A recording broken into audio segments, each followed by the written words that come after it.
इदं सुरूपं तथा वा कलत्रं यशश्चारुचित्र धनं मेरुतुल्यम्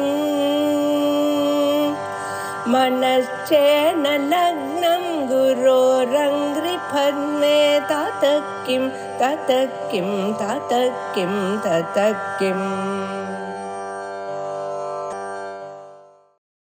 सदाशिवसमारम्भां शङ्कराचार्य मध्यमाम् अस्मदाचार्यपर्यन्तां वन्दे गुरुपरम्पराम्.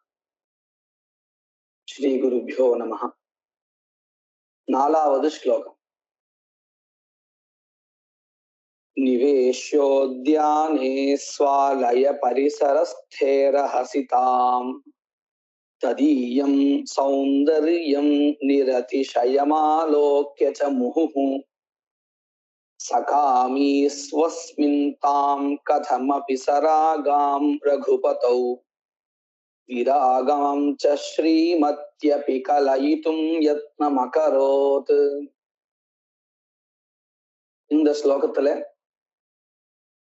ராவணன் சீதையே தன்னுடைய இடத்துல வச்சுண்டு என்ன மாதிரியான காரியம் பண்ண ஆரம்பிச்சான் அப்படின்னு சொல்லப்படுறது. பாருங்க, இந்த ஸ்லோகத்துடைய பதச்சேதம்.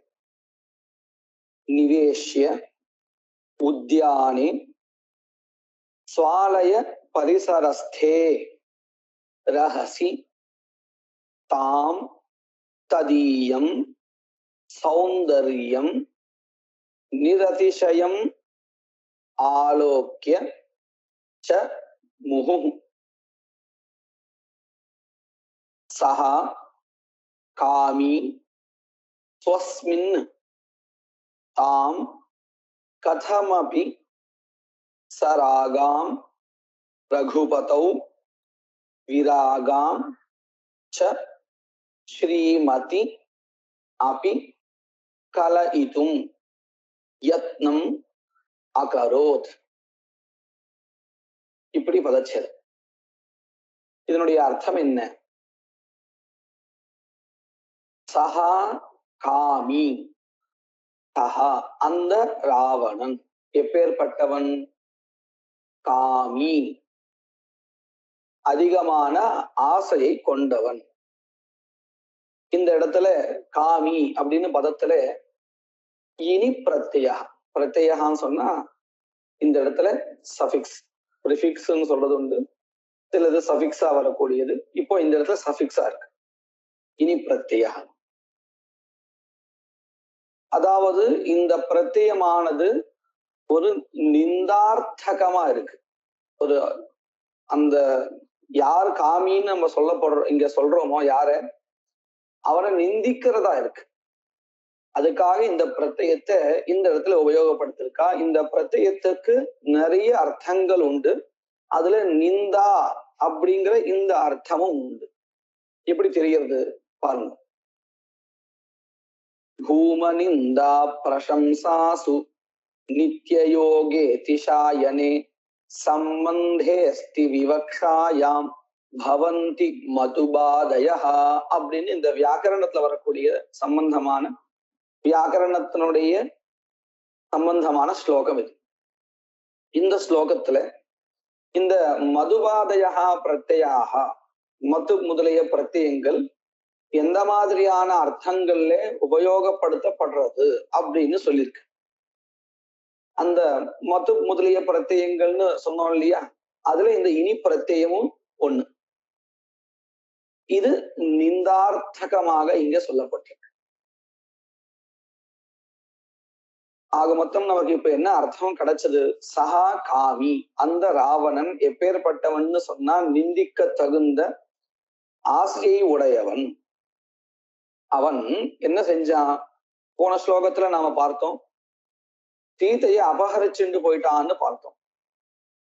அப்படி சீதையை அபகரிச்சுண்டு அவன் என்ன பண்ணிருக்கான் அப்படின்னு கேட்டா, ஸ்வாலய பரிசரஸ்தே உத்யானே தாம் ரஹசி நிவேஷ்ய என்ன அர்த்தம் பாருங்க.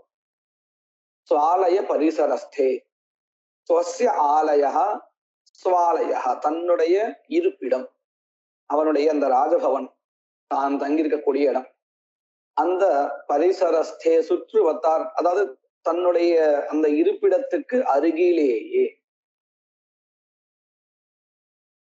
எது அந்த இடம்? உத்யானே, அசோக வனம் அப்படின்னு சொல்றோம் இல்லையா, அந்த வனத்துல, அந்த உத்தியானத்துல தாம் அந்த சீதையை, அபகரித்து வந்ததான சீதையை ரகசி நிவேஷ்ய, நிவேஷ்யன்னு சொன்னா அங்க இருக்கும்படி செய்து விட்டுன்னு அர்த்தம். வெறுமனே இல்லை, ரகசி.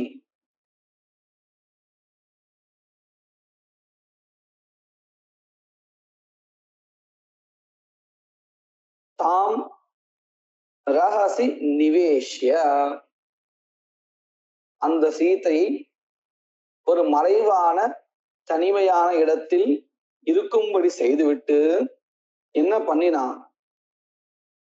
ததீயம் சௌந்தர்யம், ததீயம் தஸ்யாஹா இதம் ததீயம், அவளுடைய சௌந்தர்யம் அழகை, எப்பேற்பட்ட அழகை? நிரதிசயம், அதிசயம்னு சொன்னா அதிகம்னு அர்த்தம். நிரதிசயம்னு சொன்னா என்ன அர்த்தம் தெரியுமோ? இதை காட்டிலும் இன்னொரு ஒரு அதிகம் கிடையாது. வாபேக்ஷயா அதிசய சூன்யம், தன்னை காட்டிலும் இன்னொரு அதிகம் இல்லாத ஒரு வஸ்து அப்படின்னு அர்த்தம். இருக்கிறதுலேயே மிகவும் அழகானவள் சீதை.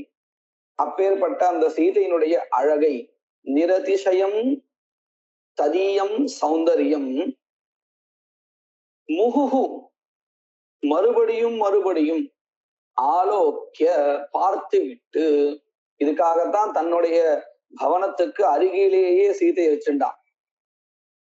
மறுபடியும் மறுபடியும், முகுன்னா மறுபடியும் மறுபடியும், புனః அந்த சீதையினுடைய அழகை பார்த்து விட்டு, பார்த்து கொண்டு, சஹா காமி, அந்த காமியாக இருக்கக்கூடிய ராவணன், தாம் அந்த சீதையை, கதமபி எப்படியாவது, ஸ்வஸ்மின் தன்னிடத்துல, தராகாம் கர்த்தும், ராகஹா அப்படின்னு சொன்னா இந்த இடத்துல ஆசை. தன்னிடத்துல இந்த சீதா எப்படியாவது ஆசைப்படும்படி செய்யறதுக்கு முயற்சி செய்தான். ஸ்வஸ்மின் தன்னிடத்தில், சராகாம் தாம் கர்த்தும், ஆசை உடையவளாக அந்த சீதையை மாற்றுவதற்கு, கலையிட்டும் செய்வதற்கு, யத்னம் அகரோத், முயற்சி செய்தான். அது மட்டும் இல்லை, ரகுபதோ ஸ்ரீமதி, ஸ்ரீமதி ரகுபதோ, இந்த ராமர் இருக்காரு, அவரிடத்துல எப்படியாவது இந்த சீதையினுடைய அந்த பிரேம இருக்கே அதை போக்கணும். அந்த ராமர் இடத்துல சீதை ரொம்ப ராகத்தோடு இருக்கா, ஆசையோடு இருக்கா. அந்த ஒரு பிரேம இருக்கே, அன்பு, அதை எப்படியாவது விலக்கிடணும். தன்னிடத்துல சீதைக்கு ஆசை வரணும், ராமன் இடத்துல அந்த சீதைக்கு ஆசை போகணும். இப்படின்னு ரெண்டு விதமான முயற்சியும் செய்யலாம். ரகுபதவும் விராகாம்ச தாம் கர்த்தும் கலைத்தும் யத்னம் அகரோத். அந்த ரகுபதோ அப்படிங்கிற பதம் இருக்கு இல்லையா, ரகுபதி, அதுக்கு ஒரு விசேஷனம். ஸ்ரீமதி, ஸ்ரீமதி ரகுபதோ, எல்லா விதமான சகல குணங்களையும் கொண்டவரான ராமனிடத்தில். ஏன் அப்படின்னா, ஏன் இந்த விசேஷனம்? ராமர் இடத்தில் சீதையினுடைய அன்பை குறைக்கிறதுக்கு, ராமரின் பால் சீதை கொண்ட அந்த அன்பை மாற்றுவதற்கு ரொம்ப பரிசிரமப்படுறதுன்னு அவனுக்கும் தெரியும். ஏன்னா ராமர் ஒன்றும் சாதாரண ஆள் இல்லையே, அவர் எப்பேற்பட்டவர், எல்லா விதமான நற்குணங்களையும் கொண்டவராச்சே. ஒரு பெண் ஒரு ஆணிடம் எதிர்பார்க்கிறது இதுதானே, எல்லா விதமான நற்குணங்களையும் தானே. அப்பேற்பட்ட ராமர் இடத்துல சீதையினுடைய அன்பு குறையணும்னா அது சாமானியப்பட்ட விஷயம் இல்லை. அதனாலதான் ஸ்ரீமதி ரகுபதோ, அங்க இன்னொரு ஒரு பதமும் சேர்த்திருக்கார், அபி. ராமன் சகல குண சம்பன்னமாக இருந்த போதிலும் கூட அவரிடத்தில் விராகத்தை உண்டு பண்ணுவதற்கு, சீதைக்கு ராமனிடத்தில் ஒரு வெறுப்பை வரும்படி செய்வதற்கு, எப்பேற்பட்ட ராமனிடத்தில் எல்லா விதமான குணங்களையும் கொண்டவராக இருந்தாலும் அவரிடத்துல சீதைக்கு ஒரு விராக, வெறுப்பு வரணும் அப்படின்னு முயற்சி செய்யறான். அதனாலதான் ஸ்ரீமதி அபி ரகுபதௌ விராகாம்ச தாம் கலயித்தும், ஆசையற்றவளாக ராமரிடத்தில் ஆசையற்றவளாக சீதையை கலயித்தும் செய்வதற்கு யத்னம் அகரோத், முயற்சி செஞ்சான். என்ன மாதிரியான முயற்சி? தன்னை பத்தி வசத்தியான வார்த்தைகளை சொல்றது, ராமரை பத்தி ரொம்ப தாழ்த்தி பேசுறது, இப்படியான விஷயங்களை கொண்டு ராமரிடத்துல சீதைக்கு வெறுப்பு வரும்படி செய்யணும். தன்னை பத்தி வசத்தி சொல்லிக்கணும் இல்லையா? சொல்லிட்டா என்ன ஆகும்? ஓ, ராவணன் இந்த மாதிரியான ரொம்ப பெரிய பலவான், இப்படியாக சில எண்ணங்கள் சீதைக்கு வரணும் அப்படிங்கிற மாதிரியான பல முயற்சிகளை செஞ்சான் அப்படின்னு இந்த ஸ்லோகத்தினுடைய அர்த்தம். அடுத்தது 5வது ஸ்லோகம்.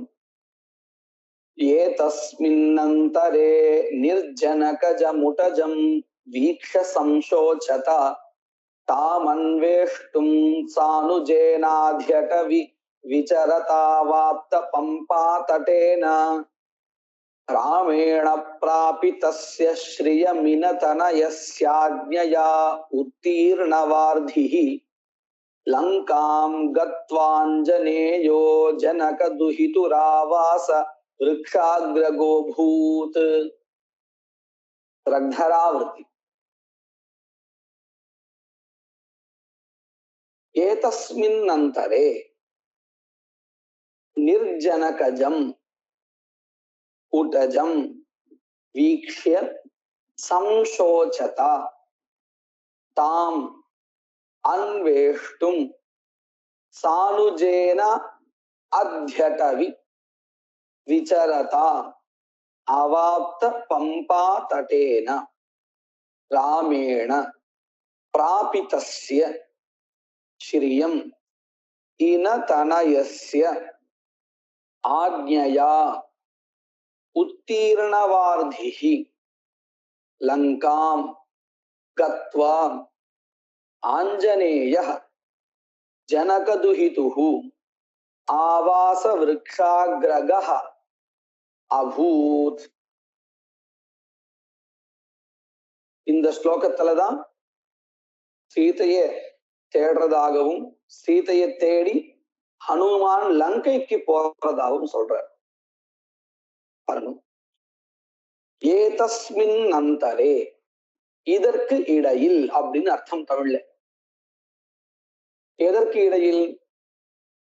ராமன் அந்த பொய்யான சுவர்ண மானை தேடி போனார் இல்லையா, தங்க மானை தேடி. அந்த சமயத்துல ராவணன் அபகரிச்சு போயிட்டான். இந்த நிகழ்ச்சிக்கு இடையில் அப்படின்னு அர்த்தம். மறுபடியும் ராமர் தன்னுடைய உடஜத்துக்கு, உடஜம்னு சொன்னா பர்ணசாலை, இந்த குடில் அப்படின்னு சொல்றோம் இல்லையா, அதுதான் உடஜம்.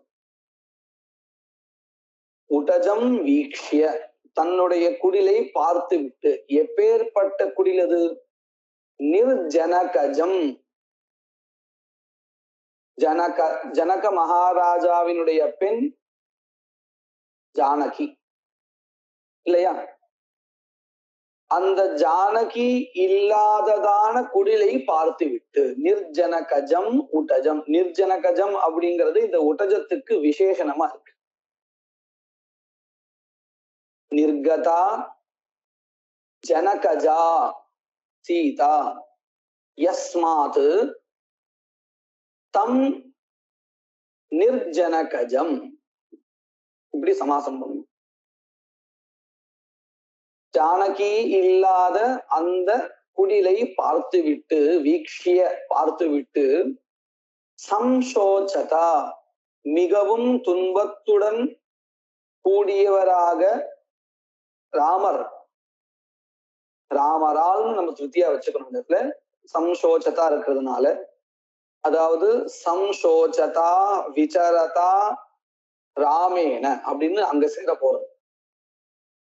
ராமனால், எப்பேற்பட்ட ராமனால்? சம்சோச்சதா துன்பத்துடன் கூடிய ராமரால், விசரதா தேடுகின்ற ராமரால், இப்படின்னு நம்ம எல்லாத்தையும் அங்க சேர்க்கணும். சம்சோச்சதா சோகத்துடன் கூடியவரான ராமரால், தாம் அந்த சீதையை, அன்வேஷ்டும் தேடுவதற்கு, சானுஜேன அனுஜேன சக வர்த்ததே இது சானுஜா, தம்பியுடன் கூடியவராக, அதாவது லக்ஷ்மணனுடன் கூடியவராக ராமரால், அத்யடவி அந்த காட்டில் அர்த்தம். இது ஒரு வித்தியாசமான சமாசா, அவ்யயீபாவ சமாசகான்னு சொல்லுவோம். ஹரௌ இதி அதிஹரி அப்படின்னு சொல்றோம் இல்லையா, அந்த மாதிரிதான் இங்கேயும் அத்யடவி காட்டில், விசரதா தேடுகின்ற ராமரால், அவாப்த பம்பாதடேன பிராப்தம் பம்பாதடம் ஏன அடையப்பட்ட பம்பா தீரத்தை உடைய ராமரால் அப்படின்னு அர்த்தம். எல்லாமே இங்க ராமருக்கு விசேஷனமா வருது. பம்பாங்கிறது ஒரு பெரிய ஒரு ஏரி, மானச சரோவரகான்லாம் சொல்றோம் இல்லையா, அந்த மாதிரி பம்பாங்கிறது ஒரு பெரிய ஏரி. இந்த ரிஷ்யமூக்க பர்வதம் இருக்கு இல்லையா, அதுக்கு சமீபத்துல இருக்கக்கூடியதான ஒரு நன்னீர் ஏரி, ரொம்ப புண்ணிய தீர்த்தமாவே சொல்லப்பட்டிருக்கு. அந்த ஏரியினுடைய கரையை அடைஞ்சிருக்கிறார். அடைஞ்சதான ராமரால், எல்லாமே இந்த ராமருக்கு விசேஷம். அவாப்த பம்பா தடேன ராமேனா, என்ன ஆச்சு ராமரால் பாருங்க. பிராபிதஸ்ய ஸ்ரீயம் இனதனயஸ்ய, ராமனால் அடையப்பட்ட ராஜ்யத்தை உடைய சுக்ரீவனுடைய கட்டளையினால், அப்படியே கோர்வையா அழகா வந்துட்டே இருக்கும். இத நம்ம பார்த்து ரசிச்சா ரொம்ப நல்லா இருக்கும்.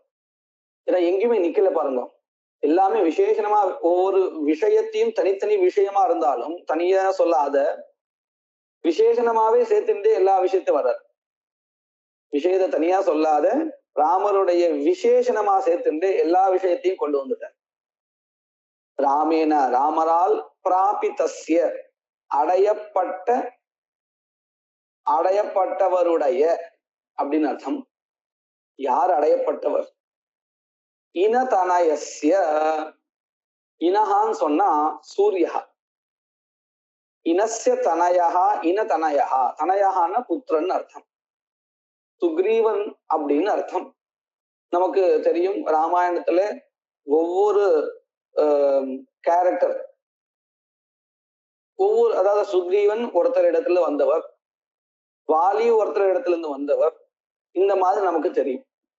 இப்ப எப்படி நாம ஹனுமான் வாயுவினிடம் இருந்து வந்தவர் அப்படின்னு நம்ம சொல்றோமோ, அந்த மாதிரி சுக்ரீவன் இந்த அவதாரத்துல ராவண வதம் பண்றதுல உபகாரம் பண்றதாக ஒவ்வொரு தேவத்தையும் தன்னுடைய சொரூபத்துல ஒவ்வொரு கேரக்டரா இதுல எடுத்திருக்கான்னு தெரியும். அதுல சுக்ரீவன் சூரியனுடைய அம்சம், அதாவது சூரிய புத்திரன். அதனால்தான் இனதனயஸ்ய, ராமேண பிராபிதஸ்ய இனதனயஸ்ய, ராமரால் அடையப்பட்ட சுக்ரீவனுடைய ஆக்ஞையினால்னு பின்னாடி வரப்போறது. ஆக்ஞையா, சரி, ராமரால் எதை அடைந்தார் சுக்ரீவன் அப்படின்னு கேட்டா, ஸ்ரீயம், ஐஸ்வர்யம். எப்பேற்பட்ட ஐஸ்வர்யம்? ராஜ்யலக்ஷ்மி அப்படிங்கிற இந்த ஐஸ்வர்யத்தை ராமரால் அடைந்தவரான சுக்ரீவனுடைய ஆజ్ఞையினால் வாலியை வதம் பண்ணி அந்த இடத்துல ராஜ்யாபிஷேகம் பண்ணி சுக்ரீவனை உட்கார வச்சார். இப்போ ராமரால் அடையப்பட்ட ராஜ்யலட்சுமியை உடைய சுக்ரீவனுடைய இனதனயஸ்ய ஆக்ஞயா கட்டளையின் பெயரால் உத்தீரண வார்திகி உத்தீரணா வார்திகி ஏன யாரால் இந்த சமுத்திரமானது கடக்கப்பட்டதோ அப்படின்னு பகுவிரீக சமாசம் தமிழ்ல சொல்றதா இருந்தா நம்ம இப்படிதான் சொல்லணும். யாரால் சமுத்திரமானது கடக்கப்பட்டதோ அவன். யார் அவர்? ஆஞ்சநேயா, அஞ்சனாயாக புத்திரா ஆஞ்சநேய. வார்திகின்னு ஒரு பதம். வாரிதிகின்னு சொன்னாலும் சரி, வார்திகின்னு சொன்னாலும் சரி, ரெண்டுமே சமுத்திரத்தை தான் குறிக்கிறது. ஏன்னா நம் சம்ஸ்கிருதத்துல வாரி அப்படின்னு ஒரு பதம் இருக்கு, ஜலத்தை சொல்லக்கூடியது. அதே மாதிரி வார் அப்படின்னு ரேபாந்தமாவும் ஒரு சப்தம் இருக்கு.